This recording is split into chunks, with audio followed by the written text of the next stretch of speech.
L'Esprit de Dieu est là. Il est là parmi nous.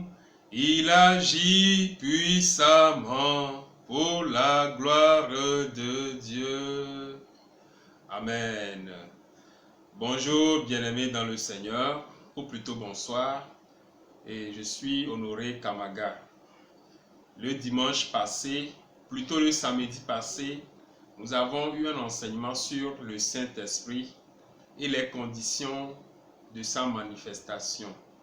Et dans cet enseignement, nous avons essayé de définir un peu le Saint-Esprit. Nous avons dit que c'est une personnalité, c'est la troisième personnalité divine et de la Sainte Trinité, donc qui est la communion de l'Esprit du Père et de l'Esprit du Fils.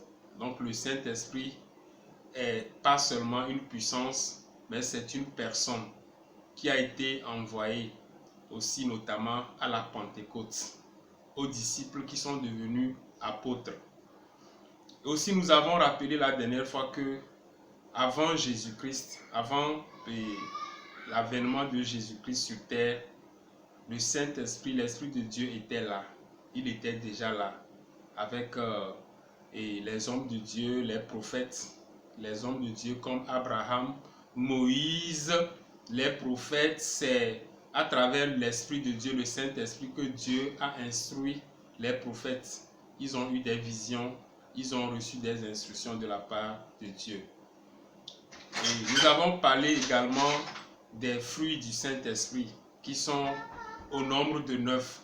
Et nous avons vu qu'il y avait les 9 fruits du Saint-Esprit. Il y a l'amour, il y a la paix, la joie, la bonté, la douceur, la patience, la fidélité, la tempérance, la bénignité.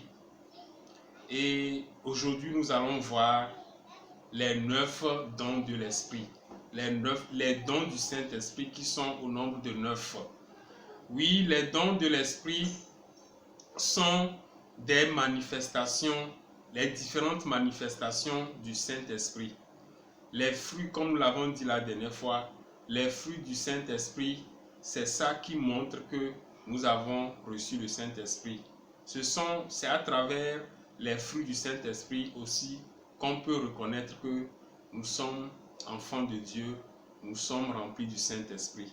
Quant aux dons du Saint-Esprit, les dons spirituels, les dons du Saint-Esprit, ce sont les manifestations, les différentes manifestations du Saint-Esprit lorsque nous devenons enfants de Dieu par la nouvelle naissance.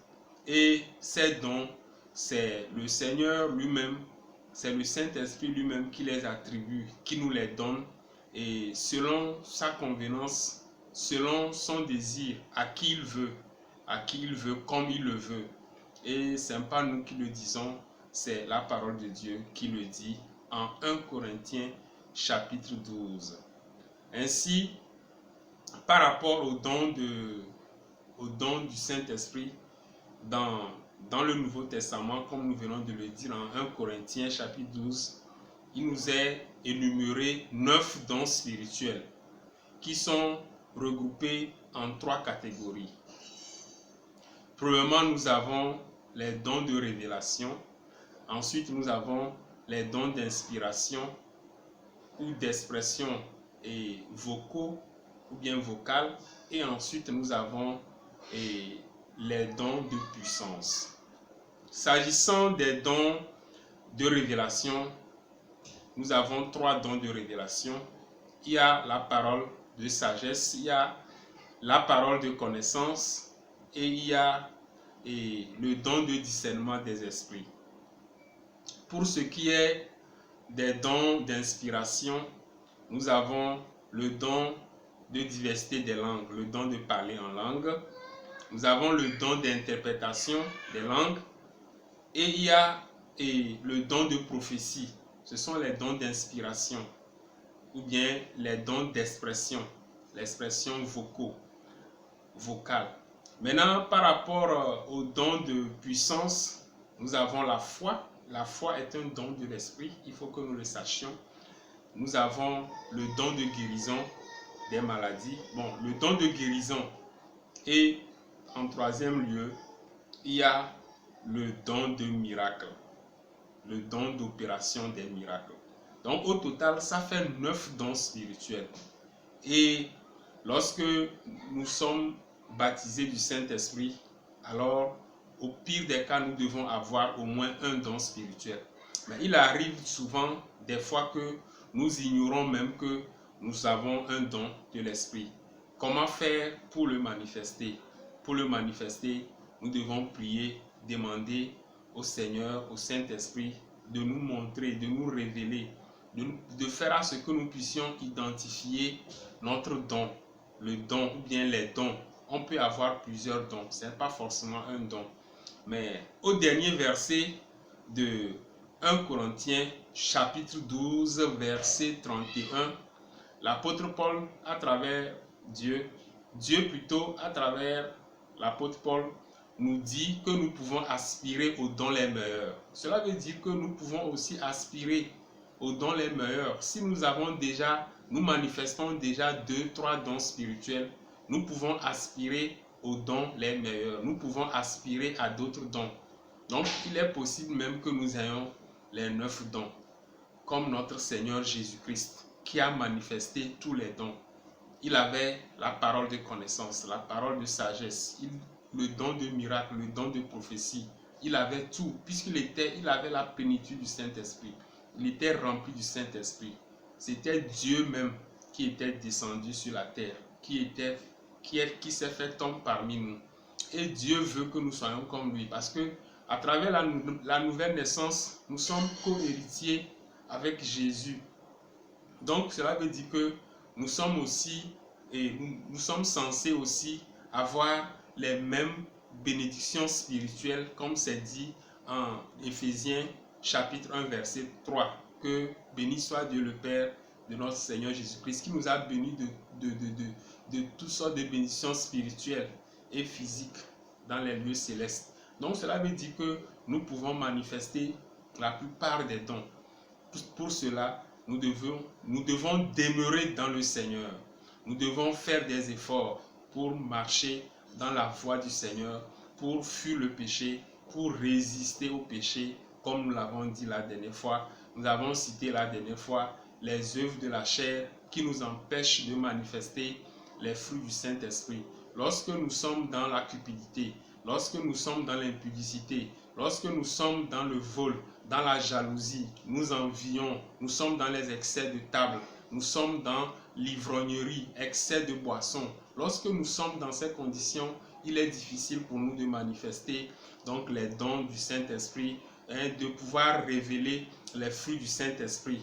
Donc, bien-aimés dans le Seigneur, ce soir, nous voulons nous inciter, nous voulons nous fortifier, nous voulons nous encourager, nous exhorter à pouvoir faire des efforts pour fuir les œuvres de la chair, pour aussi prier, jeûner, demander au Saint-Esprit de nous faire identifier les dons spirituels que nous avons reçus, afin que nous puissions les manifester. Parce que lorsque nous irons au ciel, nous aurons aussi des comptes à rendre sur la manière dont nous avons géré ce que Dieu nous a donné. C'est comme la parabole des talents. À quelqu'un, dans la parabole des talents, à quelqu'un, Dieu a donné, le maître a donné 5 talents. À un autre, il a donné 2 talents. À un troisième, il a donné 1 talent. Les 2 premiers ont fructifié leurs talents. Ils les ont mis en banque et cela a produit des fruits et des intérêts. Par contre, la troisième personne à qui on a donné 1 talent, qu'est-ce que la Bible nous dit, la parole de Dieu nous dit? Il a enfoui, il a enterré ça, et quand le maître est venu, il lui a retourné ça pour dire que comme il est un maître dur, c'est pourquoi lui il est allé enfuir ça, il a caché ça et le maître s'est fâché. Donc cela veut simplement dire que nous devons d'abord identifier les dons que nous avons reçus et les manifester au profit donc de l'Église, au profit du corps du Christ, pour la gloire de Dieu, pour nous-mêmes, notre paix, notre joie. Parce que si nous avons tous ces dons, si nous manifestons tous ces dons, nous-mêmes nous serons aussi heureux, nous serons en paix, nous serons dans la joie et cela va impacter les non-croyants.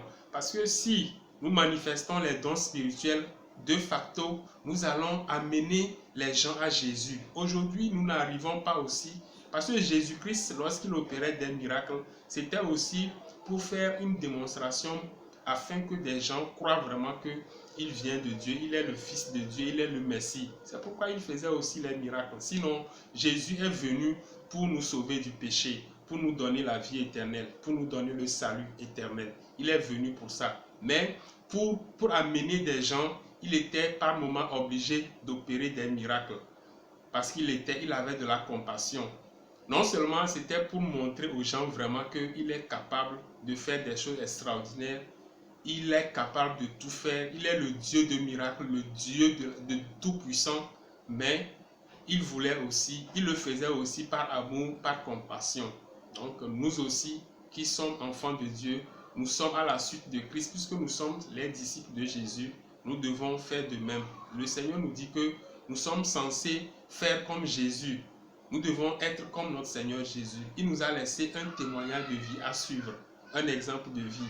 Comme il sait que ça ne sera pas facile de marcher dans ses traces, c'est pourquoi il nous a envoyé le Saint-Esprit, le Consolateur, l'Esprit de puissance, l'Esprit qui fortifie, qui éclaire, afin que nous puissions demeurer en lui, afin qu'il puisse habiter en nous et que nous puissions ainsi manifester notamment les dons spirituels pour vraiment la gloire de Dieu, pour l'édification des âmes, pour d'autres raisons. Que le Seigneur nous bénisse, qu'il nous éclaire. C'était notre message. Peuple de Dieu, merci. Merci de votre écoute. Shalom, shalom, shalom. Bye bye.